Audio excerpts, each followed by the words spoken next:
अपने बच्चों को भी ऐसी शिक्षा देना है, अपने बच्चों को भी ऐसे संस्कार देना है, युवाओं को भी जोड़ना है, युवतियों को भी जोड़ना है, माताओं बहनों को भी जोड़ना है। और ये जो अभियान है, ये जो स्वाभिमान है, भारत स्वाभिमान, पतंजलि योग समिति, महिला पतंजलि योग समिति, युवा भारत किसान सेवा समिति, सोशल मीडिया, ये एक बहुत बड़ा जो है यज्ञ है, बहुत बड़ा अनुष्ठान है। इस अनुष्ठान में हमको समिधा बन करके सेवा करनी। क्या बन करके?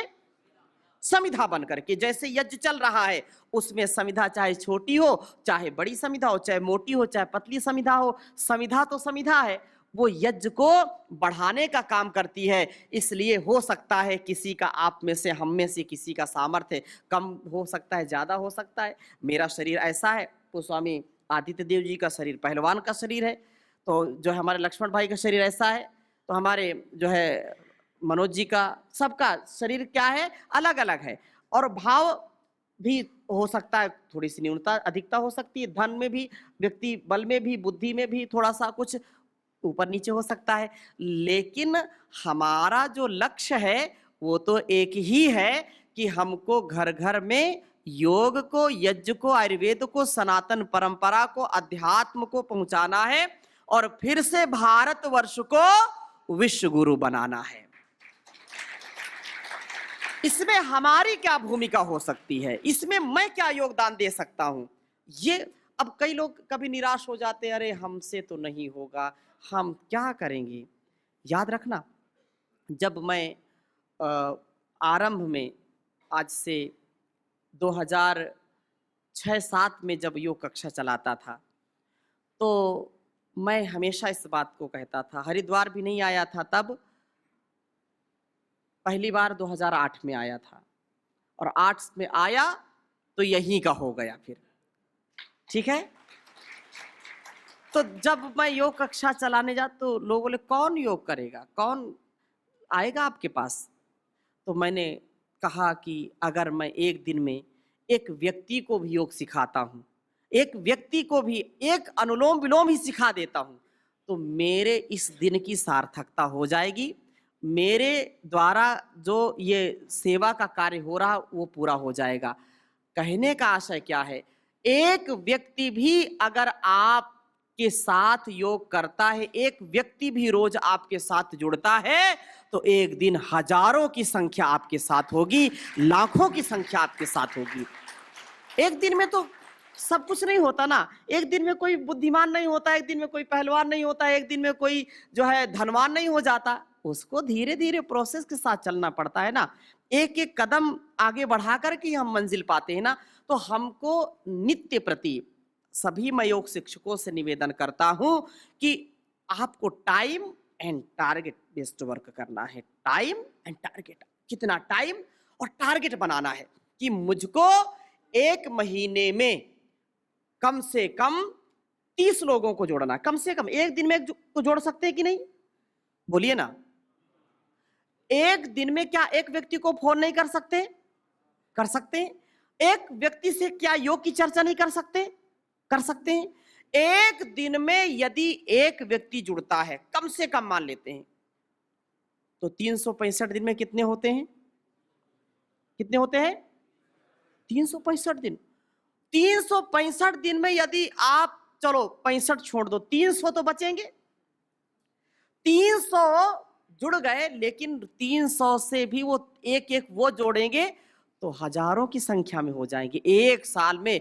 ये केवल मैं कह नहीं रहा हूं, मैं अभी परम पूज्य गुरुदेव जी का आशीर्वाद, उनका जो निर्देश है, अभी क्योंकि ये शिविर, अभी ये एक शिविर और है 3 दिसंबर तक, और इसके बाद फिर 90 से 100% आपके ही साथ मेरी सेवा है, और हर जिले में, हर तहसील में मेरा प्रवास होने वाला है।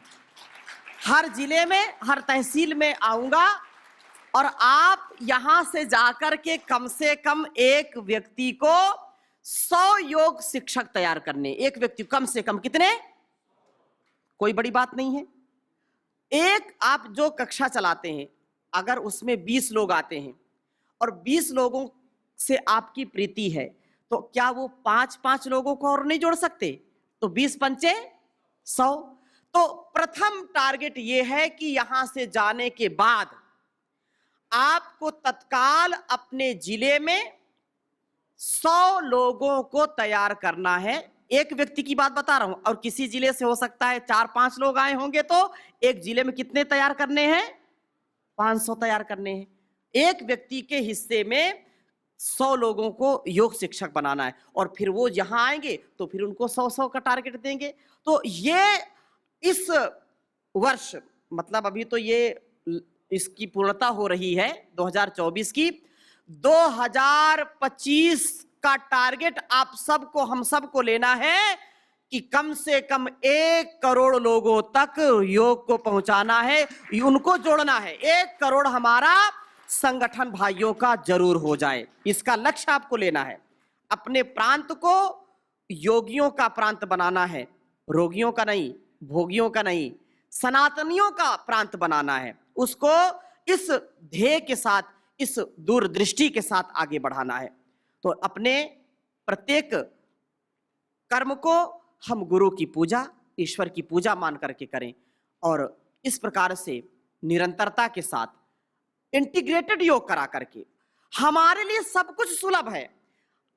जो योग 1 साल में प्रभाव देता था, 6 महीने, 3 महीने में प्रभाव देता था, उसको नए तरीके से, नए अनुसंधान के साथ परम पूज्य गुरुदेव जी महाराज ने इंटीग्रेटेड योगाभ्यास नाम दिया, इंटीग्रेटेड योगा प्रैक्टिस। उसको करके आप 1 सप्ताह में 15 दिन में रोगों पर निजात पा सकते हैं। इतनी बड़ी ये जो है संजीवनी बूटी दी हमको, तो इसको करना है। और इंटीग्रेटेड योगाभ्यास से अलग अलग रोगों के अनुसार अपने अपने शहर में, नगर में कैंप लगाएं। जैसे हमारे आदरणीय लक्ष्मण जी, इधर मनोज जी, हमारे विनोद जी अलग अलग प्रयोग करते रहते हैं। कभी जो है आहार, योगा आहार के ऊपर 1 सप्ताह का योग शिविर कर दिया, कभी जो है पंचकर्म, षटकर्म को लेकर के योग को जोड़ दिया उसमें, कभी कुछ तो कभी कुछ। सामाजिक उत्थान के लिए मैं निवेदन करता हूं कि आप सब लोग अपनी कक्षाओं को ऐसे ही रुचिकर बनाइए कि लोगों को उसमें आकर के शांति मिले। याद रखना, मैं बहुत महत्वपूर्ण बात कह रहा हूं। कुछ लोग बोलते हैं स्वामी जी क्या करें, हम कक्षा तो चलाना चाहते हैं लेकिन क्या है, लोग आते नहीं हैं, ये कैसे हो सकता है? कभी आप आदरणीय भाई राकेश जी आएंगे, क्योंकि जहां इस शरीर का जन्म हुआ वो उस समय आदरणीय राकेश जी उधर गए। मेरी योग कक्षा में उस समय 2006, 7, 8 की बात बता रहा हूं, 300 लोग निरंतर आते थे। जब अवकाश होता था तो 500, कभी कभी विशेष जो है 1-1 हजार लोग हो जाते थे। उस समय की स्थिति बता रहा हूं। क्यों? क्योंकि उसमें हमने अधिकारियों को भी जोड़ा। उसमें मैं 3 कक्षाएं चलाता था। एक सुबह सबसे पहले सब लोगों के लिए एडीएम और डीएम ऑफिस के बाहर बड़ा कैंपस था, तो वहां चलाता था। उसके बाद अधिकारियों को, जिसमें जिले स्तर के बड़े बड़े अधिकारी होते थे, उनके लिए अलग योग कक्षा चलाता था। फिर जो है विद्यालय में जा करके, क्योंकि 9 बज गया तो 9 बजे फिर विद्यालय में 1-2 घंटे योग कराता था। फिर सायंकाल फिर उसी स्थान पर 4 योग कक्षाएं अकेले चलाता था, और हजारों हजारों लोग उसमें जुड़ गए, जो सब प्रकार से सहयोग करने लगे, संसाधन से, धन से, तन से, मन से, और पूरा जिला योगमय हो गया। सारे जो हमारे राज्य प्रभारी, सारे जो हमारे मुख्य केंद्रीय प्रभारी हमारे योग कक्षा में जाकर के उस, ऐसा इसलिए बता रहा हूं क्योंकि आप भी ऐसा कर सकते हैं। कैसे कर सकते हैं? कक्षा को रुचिकर बनाइए, कक्षा में अलग अलग समय पर कुछ ना कुछ जोड़ते रहिए और उसका प्रचार प्रसार करिए। प्रचार प्रसार, जिसका होगा प्रचार उसका होगा विस्तार। याद रखना, जो दिखता है वही बिकता है। तो पूरे आप, जब आपको महीने में कोई ऐसा कार्यक्रम करिए, 6 महीने में कोई ऐसा कार्यक्रम करिए कि हजारों लोगों को बुलाइए कि आज हम मिलकर के इस पर्व को मनाएंगे, यहां पर आज हम यज्ञ करेंगे, और उसमें लोग जुड़ेंगे। लोगों का अटैचमेंट होना चाहिए। लोग घर से दुखी हैं, परेशान हैं, अब कक्षा में भी आकर के छींटाकशी शुरू हो गई तो वहां से भी चले गए। कई बार ऐसा होता है कक्षाओं में, फिर कहीं कुछ बोल दिया तो किसी ने कुछ बोल दिया तो फिर उसमें फिर काम शुरू हो जाता है, फिर योग नहीं होता, वहां दूसरा योग शुरू हो जाता है। तो इसलिए ऐसा एक बार भी नकारात्मक भाव को, नकारात्मक विचार को प्रश्रय नहीं देना, न अपने भाव स्वभाव में, न अपनी कक्षाओं में। इतना आप जो है एनर्जेटिक कक्षा को बनाइए कि लोग आकर के बैठे तो उनको एनर्जी का अनुभव हो, उनको ऊर्जा का अनुभव हो। ऐसा ओरा बनाइए, अपनी कक्षाओं को तीर्थ बना दीजिए। याद रखना, संसाधन भी मिलेंगे, लोग सहयोगी भी मिलेंगे, आपको धन की भी कभी कमी नहीं होगी, दानदाता भी आपको मिलेंगे, लेकिन करना पड़ेगा। परम पूज्य गुरुदेव जी महाराज का आशीर्वाद हमारे साथ है, और जो उपचार पद्धति हमारे पास है, जो योगाभ्यास हमारे पास है, याद रखना योग के नाम पर भी बड़ी लूट चल रही है। योग के नाम पर भी पता नहीं क्या क्या लोग योग कराते हैं, क्या मैं तो नाम भी पूरा नहीं जानता हूं। कभी कोई जुम्मा कराने लगता है, जुम्मा 4 दिन हुआ उनको, और पता नहीं कैसे कैसे ढंग से करते हैं। मैं किसी की जो है अवहेलना नहीं करता हूं, लेकिन एक बात मैं बता रहा हूं कि योग के नाम पर क्या होता है वो मैं बोल नहीं सकता हूं। योग को भी लोगों ने भोग की ओर जो है ले जाने का खूब प्रयास किया है, लेकिन हमारी जो ऋषि परंपरा है, जो हमारे परम पूज्य स्वामी जी महाराज गुरुदेव जी जो योग करते कराते हैं, जिन्होंने करोड़ों करोड़ों लोगों को योग सिखाया है, उसी पद्धति को हमको अपनाना है, उसी पद्धति से हमको करना और कराना है। कोई नए नए ढंग अपनाना नहीं है। जितना गुरुदेव कराते हैं उस, कई बार हमारे योग शिक्षक भी बहक जाते हैं दूसरों के चक्कर में, दूसरों के नहीं थोड़ा सा एंटरटेनमेंट होगा, थोड़ा सा मनोरंजन होगा, और ऐसा नहीं, ये फूहड़ मनोरंजन नहीं करना। आप जो है सात्विकता से आप यज्ञ करिए, योग कराइए, यौगिक जॉगिंग करिए, सूर्य नमस्कार कराइए, दंड बैठक कराइए, और भी अलग अलग प्रकार के जो है सत्संग कराइए, भजन कराइए। ये ऐसी पद्धति मन को भी अच्छा करेगा और तन को भी अच्छा करेगा। ऐसा योग किस काम का कि फुदक रहे हैं, उछल रहे हैं, और मन भी चंचल, शरीर भी चंचल, इससे कभी शांति मिलेगी क्या? कभी भी शांति नहीं मिल सकती है। इसलिए ऐसा योगाभ्यास कराइए जिसको परम पूज्य स्वामी जी महाराज ने करोड़ों करोड़ों लोगों को करा करके आरोग्यता पाई है। दूसरों की नकल में कभी हमको फंसना नहीं है, नकल नहीं करना, अपने को जैसा गुरु करते और कराते वैसा ही करना है, जिससे लोगों को लाभ मिले। केवल मनोरंजन के लिए नहीं करना, बस इधर उधर आए और कर लिया चले गए, ऐसा नहीं। पूरे 8 प्राणायाम विधि पूर्वक कराइए, और जो पैकेज मोटापा का है, जो पैकेज कमर के लिए, मेरुदंड के लिए है, जो पैकेज डायबिटीज के लिए, वो सारा पैकेज कराइए। आहार की चर्चा करिए, बहुत जो अच्छे संस्कार की चर्चा करिए, तो इससे लोगों को मोटिवेशन मिलता है, इससे लोगों को उत्साह मिलता है। तो वैसा ही अभ्यास करना और कराना है, गलत अभ्यास नहीं करना। तो अभी मैं इस प्रथम सत्र का यहीं पर उसको समापन करता हूँ, पूर्णता करता हूँ। अभी आगे भी सत्र आरंभ रहेंगे, और गोस्वामी आनंद देव जी, गोस्वामी यज्ञदेव जी, और हमारे डॉक्टर अनुराग वार्ष्णेय जी, आदरणीय NP सिंह जी, और पूज्या दीदी जी का मार्गदर्शन मिलेगा, परम पूज्य आचार्य जी महाराज का मार्गदर्शन मिलेगा, और जो है सभी महापुरुषों का, आदरणीय भाई राकेश जी, अलग अलग क्षेत्र में जो जिन्होंने, देखो पूरा एक व्यक्ति को उस कार्य में पारंगत होने के लिए, उस काम में जो है स्पेशलिस्ट होने के लिए वर्षों वर्षों लग जाते हैं। लगते हैं कि नहीं लगते? वर्षों लग जाते हैं, 10 वर्ष 20 वर्ष लग जाते हैं।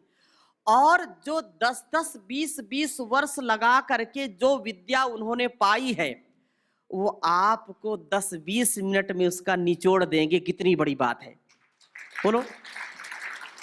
10-20 वर्ष लग गए और आपको 10-20 मिनट में वो मिल गई कि नहीं मिल गई? तो उसको ऐसा नहीं कि अरे ये तो ऐसी मिल गई तो मेहनत नहीं करनी पड़ी ना, उसको आत्मसात करना है, उसको उतारना है अपने स्वभाव में, अपने जीवन में। तो इससे निरंतरता भी बनी रहेगी और इससे व्यक्ति का जो है सब प्रकार से जो भाव है वो दिव्य हो जाता है। जो बातें मैंने अभी बोली हैं, थोड़ा संकेत कि आज ये प्रथम सत्र केवल भूमिका मैंने बांधी है। किसी का कोई प्रश्न हो तो पूछिए। जी, आपने पूछा इंटीग्रेटेड अभ्यास का तात्पर्य ये है कि जैसे मंडूक आसन कर रहे हैं, पहले हम मंडूक आसन करते थे, तो मंडूक आसन करने से वो जो लाभ तो मिलता था, लेकिन हो सकता है उसका लाभ 1 महीने लगातार करने पर मिलता था, 2 महीने लगातार किया तब मिलता था। अब क्या किया है गुरुदेव जी ने? मंडूक आसन तो कर रहे हैं, उसमें कपालभाति भी करना है, ठीक है ना? इंटीग्रेटेड समन्वित योगाभ्यास, मूलबंध भी लगाया है, तो मूलबंध लगा है, कपालभाति हो रही है, मन को भी एकाग्र किया है, एकाग्र, और यजन भी हो रहा है, यज्ञ हो रहा है, तो उसका धूम्र भी हमारे नासिका से अंदर जा रहा है, ठीक है ना? तो उसको प्राणायाम के साथ, जैसे हम योग मुद्रासन कर रहे हैं, मंडूकासन कर रहे हैं, गोमुखासन कर रहे हैं, या जो है सीधे लेट करके, उल्टे लेट करके जो भी आसन कर रहे हैं, उसको प्राणायाम के साथ करना, उसको ध्यान के साथ करना, उसको रोग पर जो है मन को केंद्रित करके करना, मूलबंध लगा करके करना, यज्ञ की जो है विधि करके, और उसमें जो औषधियां हैं, यदि किसी को रोग है, डायबिटीज का, मधुमेह है, तो उसमें जो है मधुग्रिट कर दिया, मधुग्रिट डाल करके और जो है मधुएष्टि से यज्ञ किया। किसी को हृदय रोग है तो हृदयेष्टि से यज्ञ किया। किसी को वात रोग है तो वातेष्टि, अपनी हवन सामग्री आती है तो हवन सामग्री उसमें डाल दिया। प्राणायाम भी हो रहा है, व्यायाम भी हो रहा है, आसन भी हो रहा है, तो इसको इंटीग्रेटेड कहते हैं, ठीक है ना? तो बहुत जल्दी, और 1 मिनट से लेकर के 10-10 मिनट, 20-20 मिनट तक का अभ्यास करेंगे तो इससे जल्दी ही लाभ मिल जाता है, ठीक है ना? जी, और किसी को? जी, ये जो आपने बताया कि मोटापे के लिए अलग पैकेज है, शुगर के लिए अलग पैकेज है, या किसी को बीपी है, हाँ, तो ये किस क्रम में उनको अब योगाभ्यास कौन-कौन से आसन करवाने हैं, ये उसके लिए कुछ अलग से बुक्स वगैरह मिलेगी या फिर हाँ, यहीं बताया जाएगा? अभी उस विषय को, जैसे क्योंकि कुछ आसन खड़े होकर के करते हैं, तो खड़े होकर के कुछ आसन किया, कोणासन, त्रिकोणासन, पादहस्तासन, ठीक है ना? तो वो खड़े होकर के फिर कटी चक्र आसन आदि किया, तो मोटापे के लिए हो गए। इसी प्रकार से जो है कुछ बैठ करके आसन, जैसे कोणासन किया, त्रिकोणासन किया, और चक्की आसन किया, है ना? शुगर के लिए मंडूकासन, अर्धमस्तकासन, वक्रासन, योग मुद्रासन किया। सीधे लेट करके फिर मोटापे के लिए अर्धलासन, पादवृत्तासन, द्विचक्रिका आसन आदि आदि का अभ्यास किया। लेट करके ऐसे फिर पवन मुक्तासन का अभ्यास किया।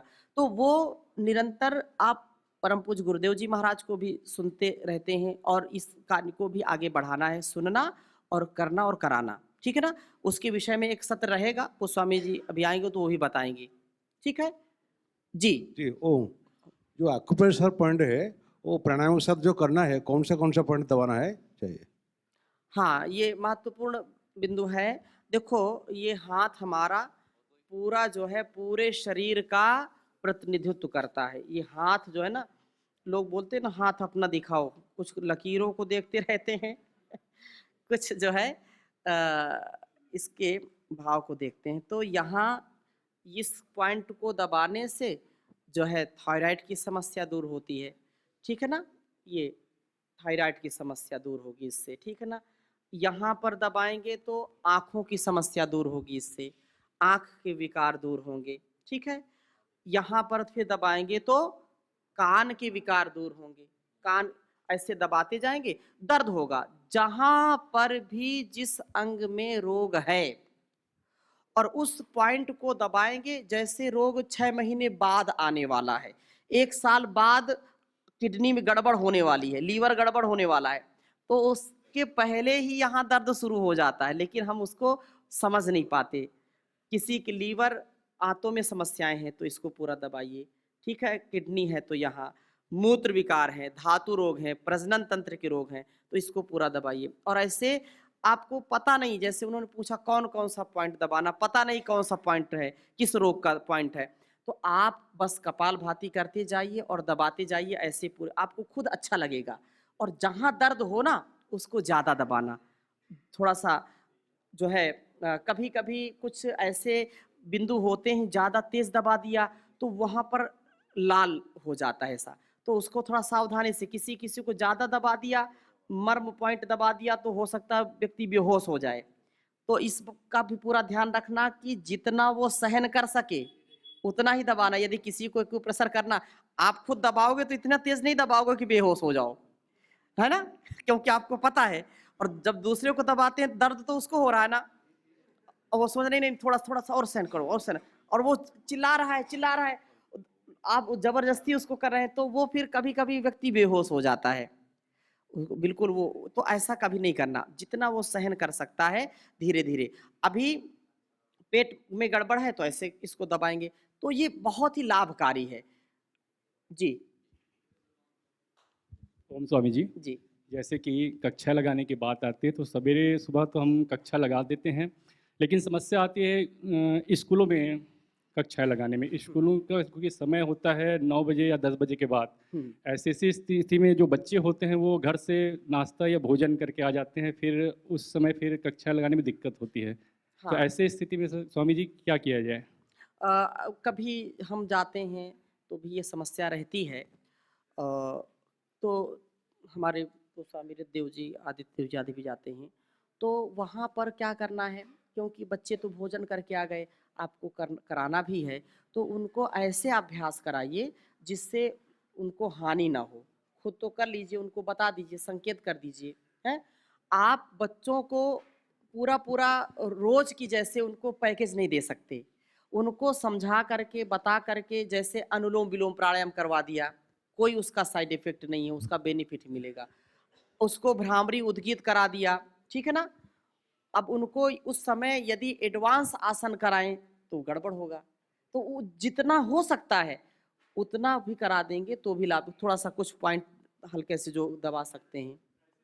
अगर देखो क्या होता है कि कुछ विद्यालय जो आपके जानने पहचानने वाले हैं, वो वो तो आपका पूरा सहयोग करते हैं, और बच्चे भी, जहाँ के बच्चे योग को ज़्यादा ही कई विद्यालयों में भोजन खुद मिलता है, वहाँ पर ही मिलता है ना, मिड डे मील। हाँ, तो दोपहर का मिलता है ना, सुबह कुछ बच्चे खा के आते हैं, कुछ नहीं, तो कम से कम एक दिन तो जरूर फिक्स कर दीजिए जो विद्यालय में जाते हैं कि उस दिन हम पूरा पैकेज कराएंगे। उस दिन उनको पूरा पैकेज कराइए तो उनको अभ्यास हो जाएगा, अभ्यास हो जाएगा तो वो घर में भी करेंगे, तो उससे उनका देखो 1000 बच्चे हैं, 1000 बच्चों में से अगर 100 बच्चों ने भी योग करना शुरू कर दिया तो आपकी मेहनत सूल है, आपका जो है पुरुषार्थ सार्थक है, निरर्थक नहीं है। और वो ये 100 बच्चे पता नहीं कहाँ कहाँ जा करके कितना कितना वो करा दें। इसलिए विद्यालयों में भी हमारे युवा भारत को उसमें विशेष काम करना चाहिए। युवा भारत को विद्यालयों में ही टारगेट, अमृतांशु जी हैं और भी हमारे होंगे, तो उसमें जरूर टारगेट करिए। जी स्वामी जी ओम। ओम। मैं जबलपुर से हूँ। अभी आजकल योग प्रशिक्षण ऑनलाइन कर दिया गया है। जी। उसमें क्या हो रहा है कि हम शिक्षक तैयार नहीं कर पाते हैं क्योंकि सेंट्रलाइज हो गया है। इसको फिर से डिसेंट्रलाइज करने की आवश्यकता है, जिससे के पर्सनल व्यक्तित्व हम उसको बातचीत करके अच्छे ट्रेनिंग देख सकें वहाँ पर। ऐसा नहीं हो रहा है, अगर ऐसा हो जाएगा तो हम काफ़ी योग शिक्षक तैयार कर पाएँ।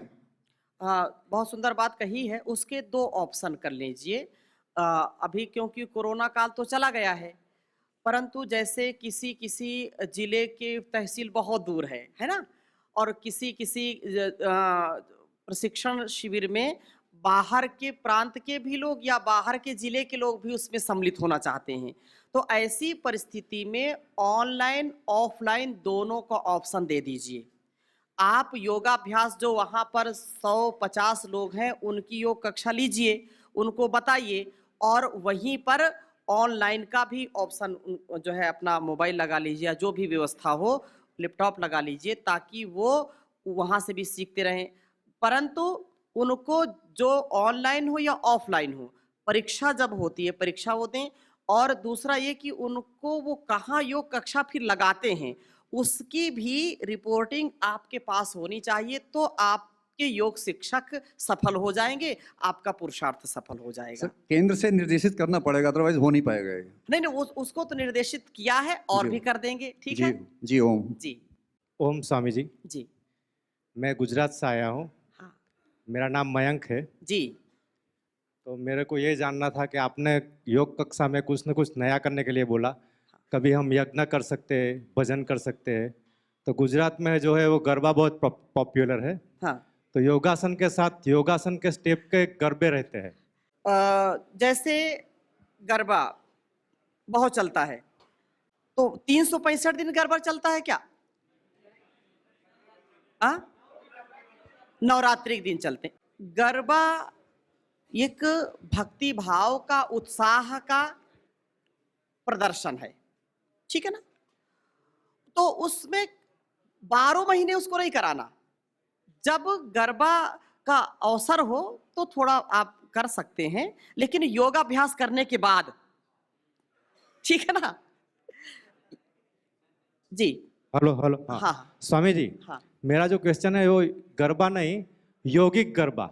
मतलब कि योग के खाली गरबा बजता है लेकिन स्टेप योगासन करे। जैसे स्वामी जी भजन के साथ योगिक जॉगिंग करते हैं, वैसा थोड़ा गरबा रहता है लेकिन स्टेप योगिक जॉगिंग के और दूसरे योगासन के रहते हैं उसमें।